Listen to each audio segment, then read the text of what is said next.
Welcome home, both of you. You must be hungry. I whipped up some pasta today. Upon returning home, Lisa, my eldest son's wife who had never cooked before, greeted us with those words. Something's definitely up. Oh, looks delicious. Don't you think so, Mom?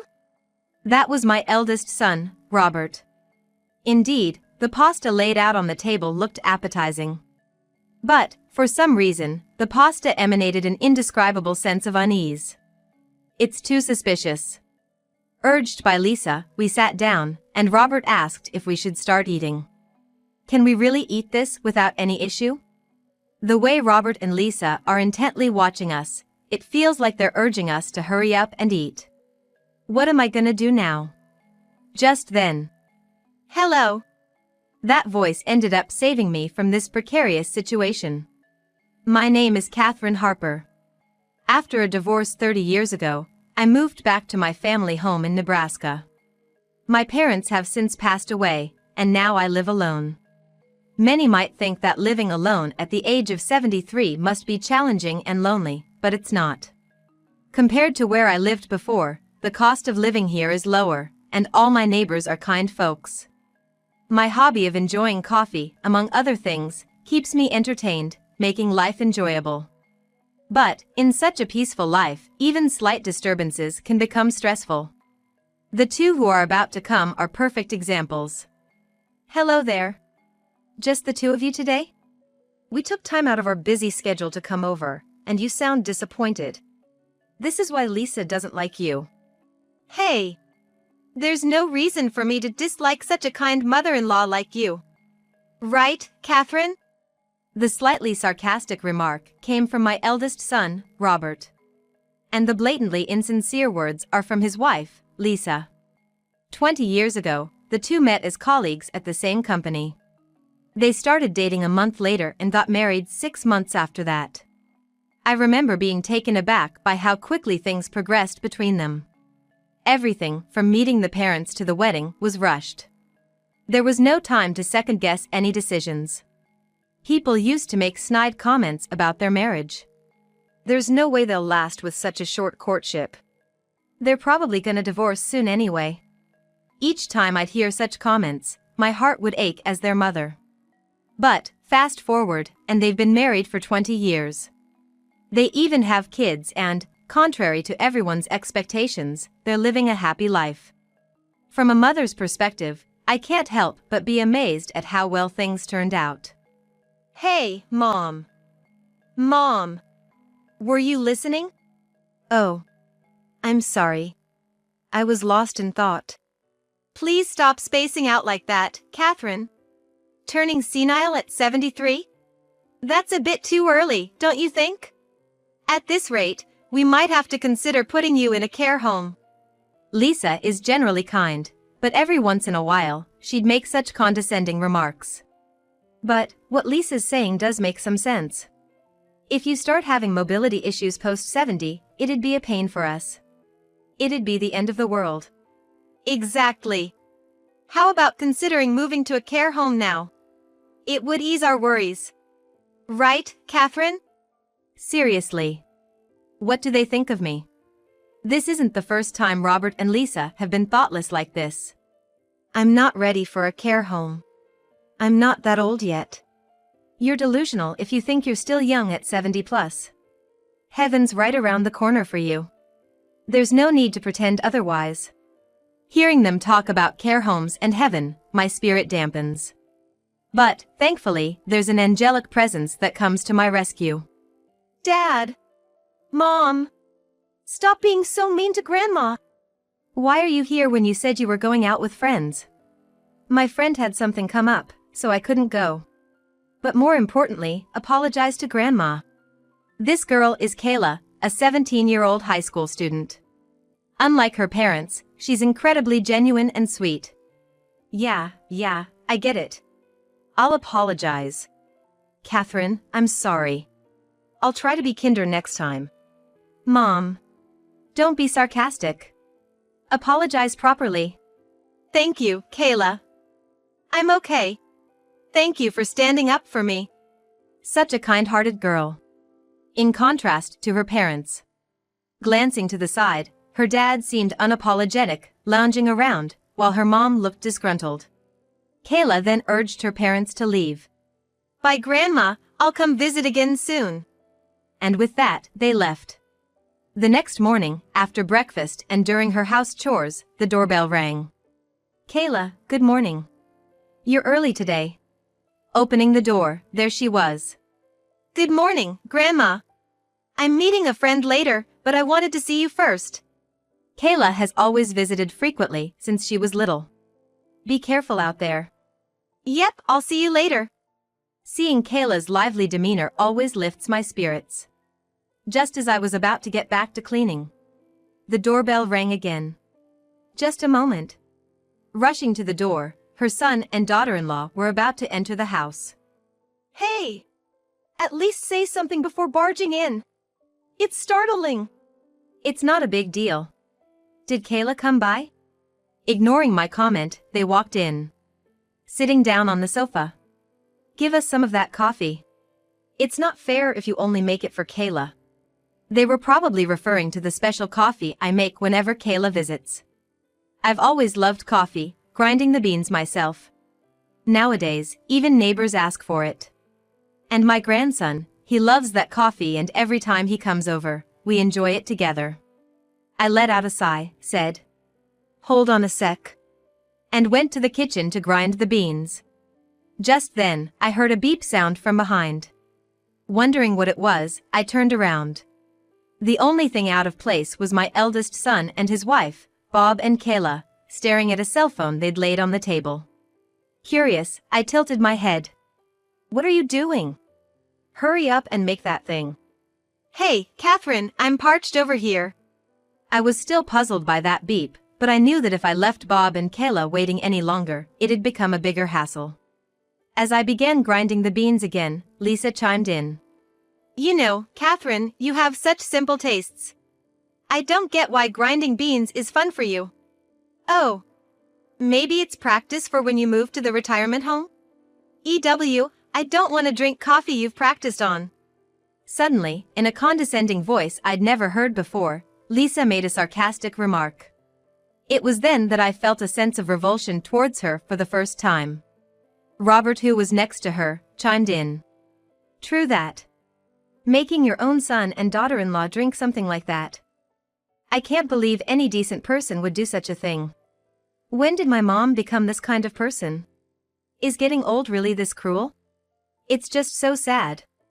Robert too made a sarcastic remark in an unfamiliar low voice.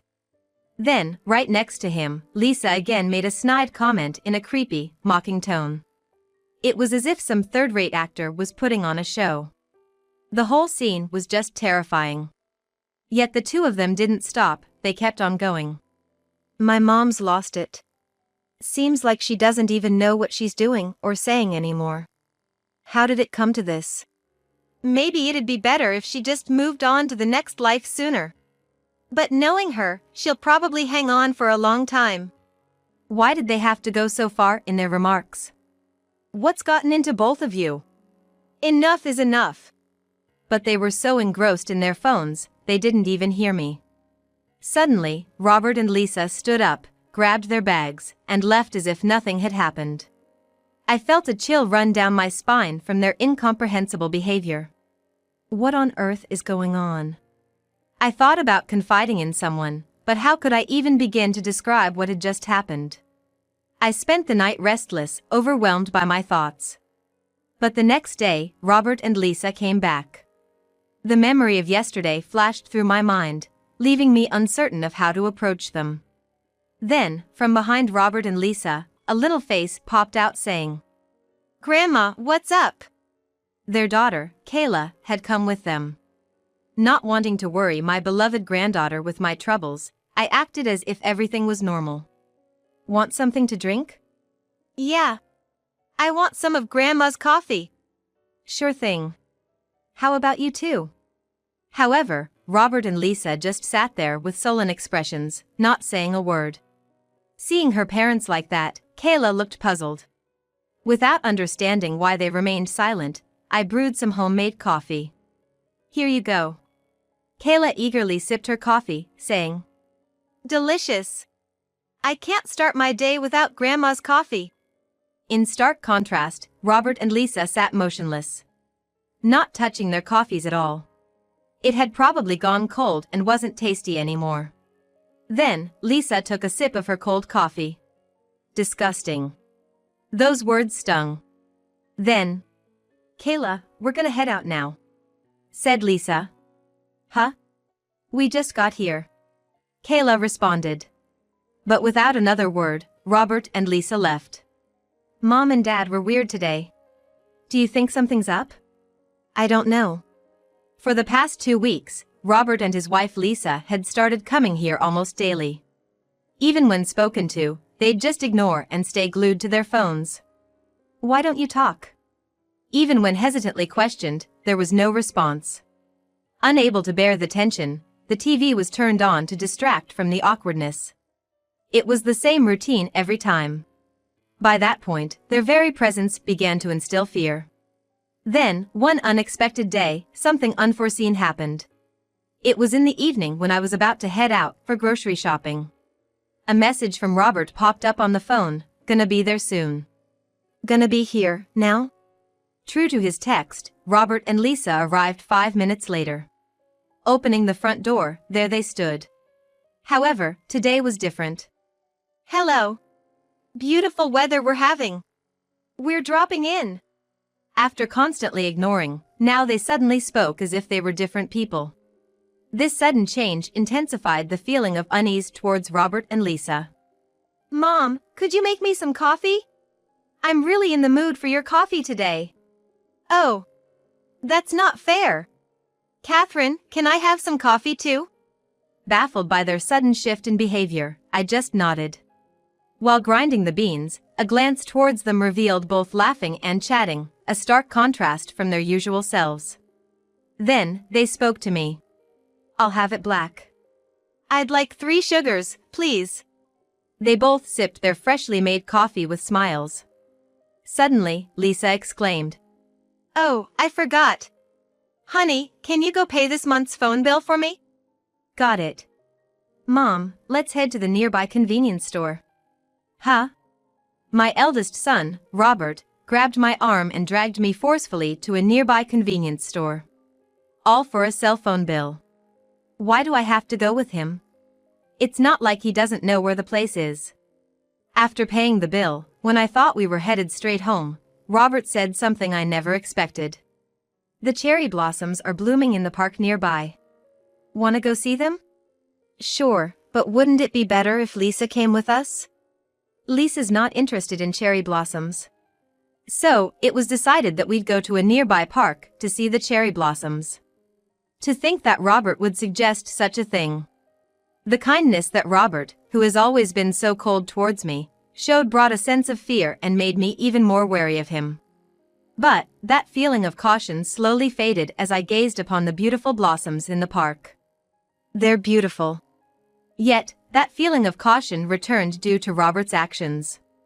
He had suggested visiting the cherry blossoms, but he showed no interest in them and kept checking his watch. Guess it's about time to head back. We got in the car, all the while I kept a suspicious eye on Robert. Once we reached home and entered the living room. "Welcome back, both of you. Hungry? I made pasta today." Suddenly, Robert's wife, Lisa, said that. Lisa cooking was something that had never happened before. After ignoring me for so long, suddenly she's cooking? And it's not even 6 p.m. yet? Something's definitely up. "Looks delicious, doesn't it? Mom, you think so too, right?" Robert said. Indeed, the pasta on the table looked appetizing. But, there's something about that pasta that's unsettling. It looks too suspicious. Encouraged by Lisa, I took a seat. Just as I was about to take a bite, Robert spoke up. "Ready to eat?" Can I really eat this without any repercussions? The two of them were staring intently, urging me to eat. What should I do now? Then, at that moment. "Hello." "That voice, is that you, Kayla?" Suddenly, the voice of my granddaughter could be heard, causing Robert and Lisa to panic. And the two of them quickly headed for the front door. Where's Grandma? I could hear Kayla's voice. Kayla! Why are you here? What do you mean, why? I always come over. More importantly, isn't it rare for the two of you to be here at this time? Why are you here? Well, we just thought we'd have dinner with Catherine for a change. Their panicked state was evident. But, such a coincidence. Kayla came over at the perfect time. Now's my chance.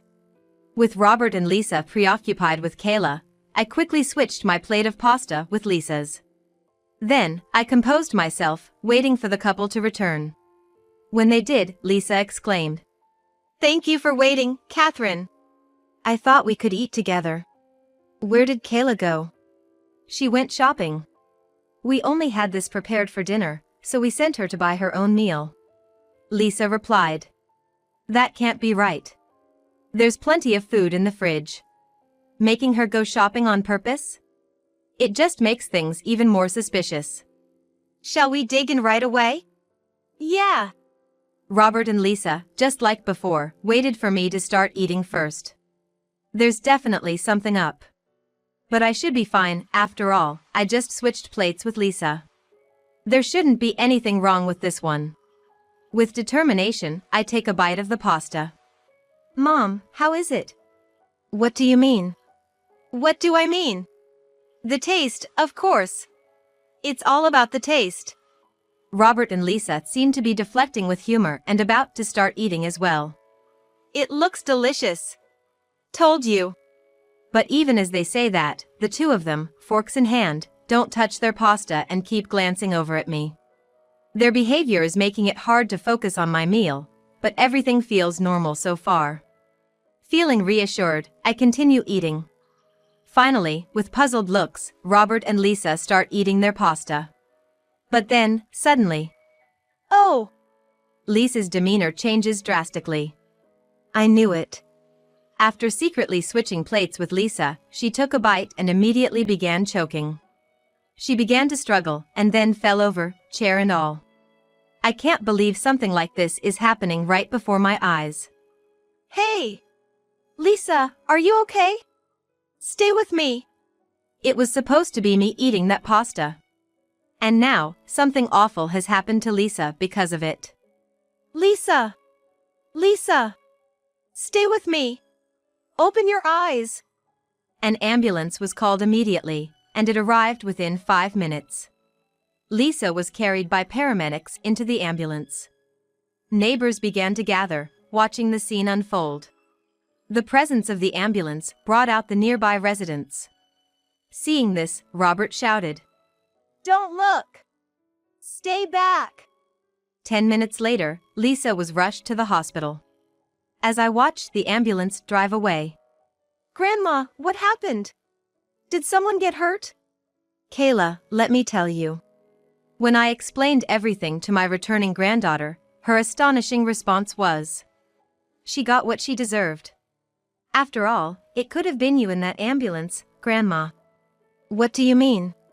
Come with me, she said, leading me back into the house. Pointing to a certain spot in the living room, she added, "Do you recognize this? It's a camera, a small one. Mom was secretly recording." Secretly recording? Why? Here's the deal.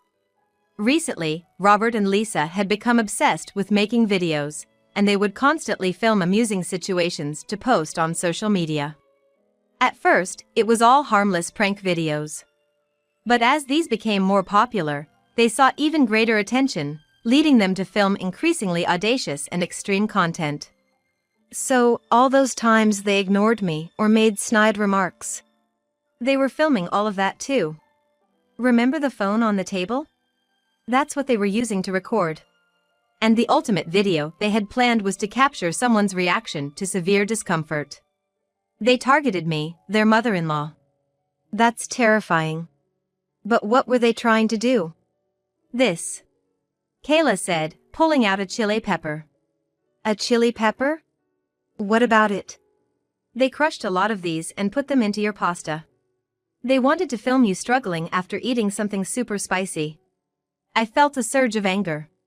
All that for some online popularity? Robert is just as guilty for not stopping it. But there's one thing I'm curious about. I understood they tried to torture me by adding spicy stuff, but why did Lisa foam at the mouth and faint?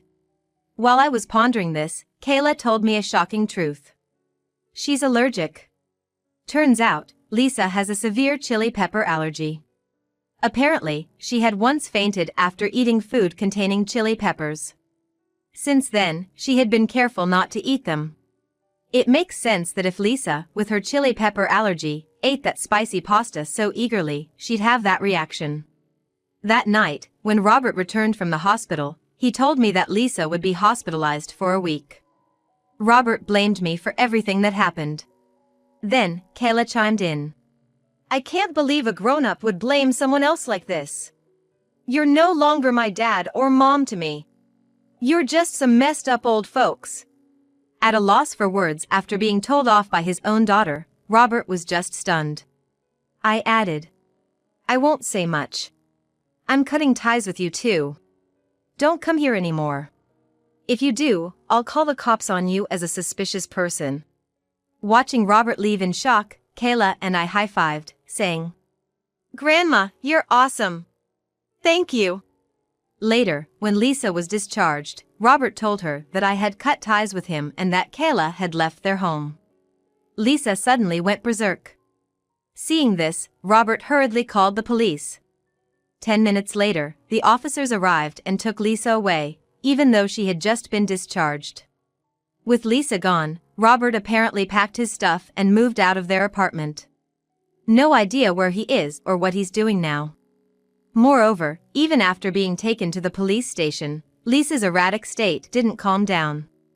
She was subsequently taken to a mental health facility where she's still residing. Grandma, I'm off. Take care and do your best. Yeah. It's been a year since then. Kayla moved out of her parents' house and now lives with me. Today, her life begins as a working adult and as a woman. Being able to witness Kayla's growth. There's no greater joy. I'm confident that my life ahead will be even brighter and more joyful.